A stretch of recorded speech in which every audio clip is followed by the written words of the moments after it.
going on, YouTube? Saddle Tramp here. Here is Salt Lake City, Utah. Bones Pipe with some Mississippi River. Got another VR that I'm going to do real quick here and wind down for the night and get these uploaded. This one is for Padre Piper. He asked, what did we want to be when we were kids, and how did that turn out? You know, what are we now, and kind of how did we get to be where we are today? When I was a little kid, I wanted to go in the Army, and I wanted to drive truck like my dad did, and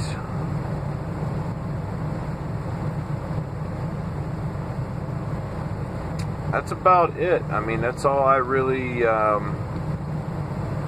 for a minute there, I had thought about maybe going into psychology, psychiatry, stuff like that. I mean, I had the grades for it. It just never, I was always drawn to this, you know, and for a long time I wasn't old enough to do it. So, my first job, I worked at Charlie's, not O'Charlie's. There's, I think it's like the same company, but it's just Charlie's, and all they really do is like subs, you know, Philly cheesesteaks, cordon bleu, stuff like that. And then I worked at Christie's Pizza in Lancaster. Throwing pizzas. I mean, you know what that's about. Working at a pizza place. I worked at a factory that partially assembles. All we really did was they did injection molding for. They did Honda parts, engine covers, and the back part of the headlights, the actual mount. They did injection molding on that, and then we would put a couple screws in it, stack it up, and send it out to another place that put some other pieces on it and different things like that.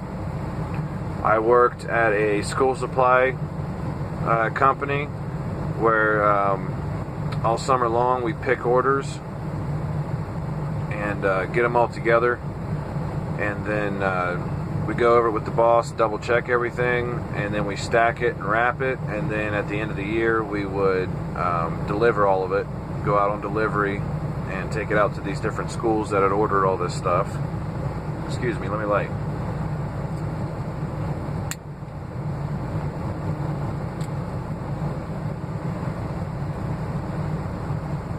I was raised Catholic, by the way.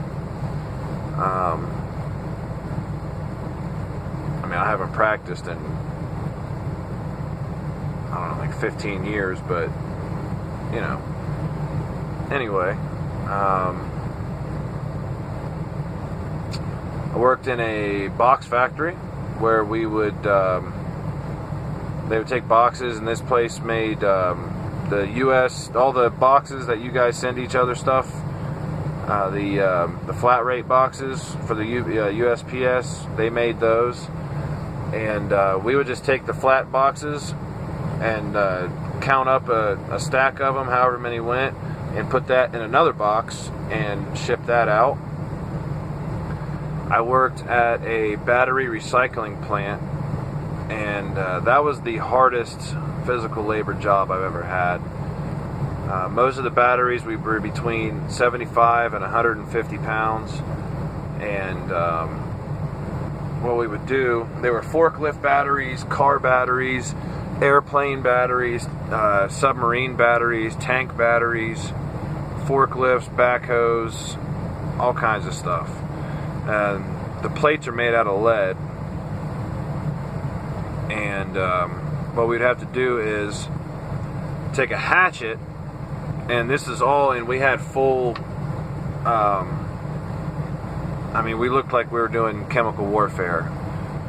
Full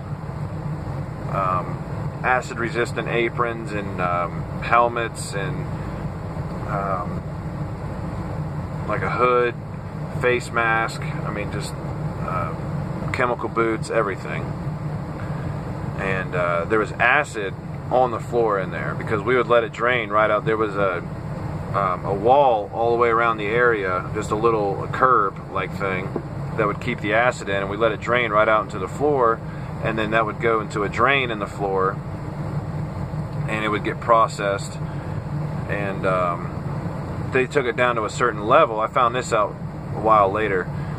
They would just take it down to a certain pH, because we also processed potassium hydroxide batteries, KOH batteries, and you slowly mix the two together, because if you do it too fast you get a pretty substantial reaction, and that would neutralize it, and they would neutralize and clean the acids and send that out to the city, and then they would process it the rest of the way, and that goes back into our drinking water there. So even like it was so chemically hazardous of an environment that we were required to shower before we left, and our wastewater from showering was also part of that treatment, because we had so much lead, and I mean, you have sulfuric acid and stuff on you a lot of the times. I mean, I got a couple sulfuric acid burns, but well, more than a couple, but I mean ones that are actually, I got a couple spots on my face that don't really, anyway.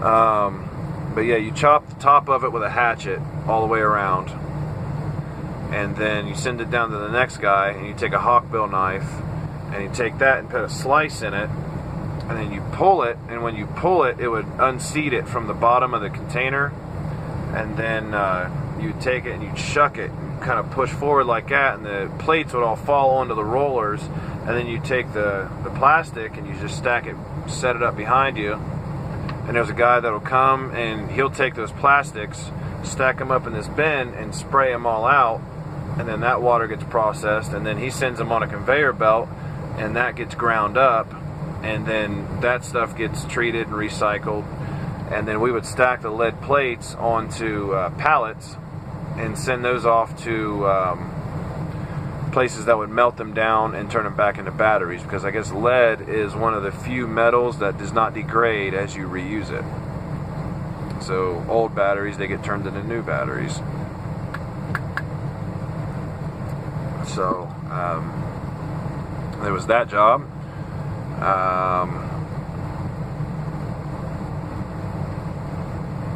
Worked there, and then I worked at the Honda parts place, and then on to truck driving school, and it's somewhat worked out.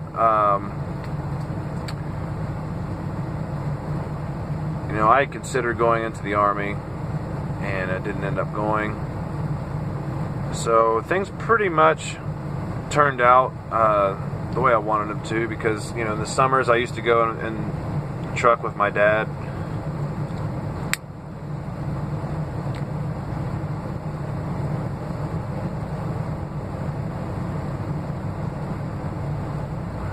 and I always loved it.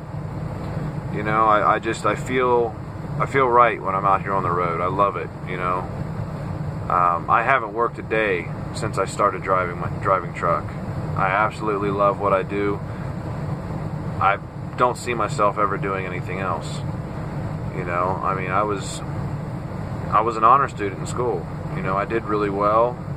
I enjoy studying and learning about things, but this is what I love, you know, and I'm not a person that's really motivated by money. You know, I'm just new to the career, and I make pretty damn good money. I make more money than some of my friends I know that went to college, and I'm in a lot less debt than they are. So I mean, and there's room. You know, I'm at the bottom still. Not at the very bottom, because there are other companies that pay less than mine, but I'm just saying, money wasn't the motivation. It was never been a motivation. I always wanted to find something that I like to do. You know, I don't really give a shit about the money. As long as I have enough to live on and do the things I like to do, that's plenty. You know, I don't need to be rich, but the next move, the next job that I plan to have driving, I'll make 2 or 3 times what I make here, and what I make here is decent. So there's plenty of room to make a lot of money in this industry if you do it right, if you know what to do, where to go. My dad's been driving over 30 years, so I've got kind of a heads up on that. I know what I want to do, and I know how to do it to where I can make the most money out of it. So that's really it. Yeah, I mean, I always wanted to drive truck like my dad did. That was one of the things that I wanted to do, and here I am doing it, and I absolutely love it. So, oh, I can't believe I forgot this, man. The whole time, from the time I was about 18 to I would have been 24, I had played in different bands. From like 22 to 24, I really got serious about it, and we did really well. I mean, we'd really starting to pick up. We were playing a lot of different places, and my best friend was our bass player, and he passed away Christmas Eve 2014, right after I turned 24, and that just that killed me. You know, it really. I barely touch guitar anymore. I barely play. I haven't played in a band or with anybody else since he died. But that was, I mean, that's what I really wanted to do. I cannot believe I went this whole time without talking about that. That's what I really wanted to do, was be in a band. And it wasn't about like being famous. You can be in a band and make money and not be famous. You know, if you play shows every night of the week, you make decent money. The more popular you get, the more places you go, the more they start paying you. You know, it's a grind at first. You really got to stay at it. But I mean, we were definitely on our way to being moderately successful enough that, you know, we were damn near supporting ourselves with it. And like I say, he passed away, and that just, it kind of killed me. And shortly after that, I went to truck driving school. Once I finally, because I mean, it really floored me when it happened. It crushed me. I don't know how to really describe it. I mean, I fell into, you know, I mean, I drank a lot anyway at the time, and just, I mean, I fell into where I was drinking so much, I started having health problems at, you know, 24, 25 years old. Well, no, at 24, because I started driving truck at 24, so, but yeah, once I kind of came out of that and I was kind of sitting there, I'm like, you know, what am I going to do? I just don't have the heart to play anymore. And I thought about it, I was like, well, I guess driving truck would be the next step. And it was, and I absolutely love it. So, thank you so much for watching. Thank you, Padre Piper, for putting on this giveaway. And there's been some really good ones. I especially liked Mr. Tant. That was a very interesting story. I really enjoyed that video, bud. So, yeah, if you can take it easy, take it twice. Thank you so much for watching. Semper Ubi, Sup Ubi. We'll see you around, Padre.